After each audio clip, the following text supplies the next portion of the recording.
When Europe closed its borders and economy in March, exporters' lifeline shattered. There was a lot of uncertainty because then you needed to know which aircraft is coming. And sometimes they'll tell you they're coming and then they're cancellation because perhaps many airlines went into moving PPEs from different parts of the world. But now things are set to change. The Kenya Flour Council, KFC, is optimistic that production will increase by the end of the year as the sector recovers from the crisis caused by COVID-19 pandemic that saw thousands of employees sent home. So our products now are able to get to the markets at a competitive pricing, because it means when now the flight resumes, that means there are alternatives in terms of cargo. You don't just have to rely for cargo flights. You even use the passenger flights to be able to deliver our cargo to the destination markets. That's on one aspect.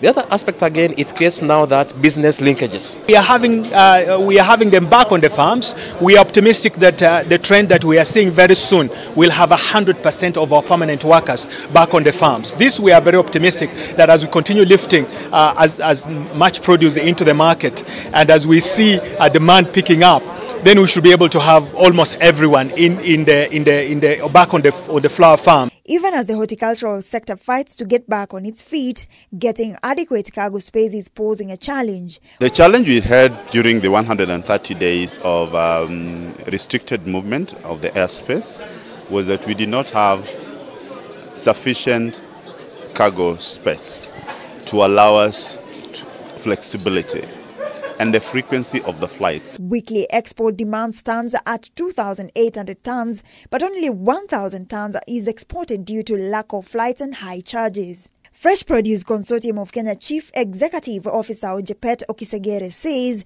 in the last 130 days, Kenya has lost billions in revenue. Transport PS Solomon Kitungu have assured them of his support. KQ to buy for you the 4 cargo planes. So we are with you, we are supporting you. And about to transport the freight aircraft, if we had the money, we would buy them tomorrow for sure. So, but we are looking to see what we can do, because I think every airline in the world is looking at see that freight could be a very strong revenue earner for us. The flour industry is among the largest foreign exchange earners, with Kenya being the world's 4th largest flour exporter. The sector has created jobs for over 150,000 people. With the resumption of international flights, focus now shifts to revitalizing Kenya's main export earners, including tourism, horticulture, as well as petroleum. Linda Koskei, K24 Weekend Edition.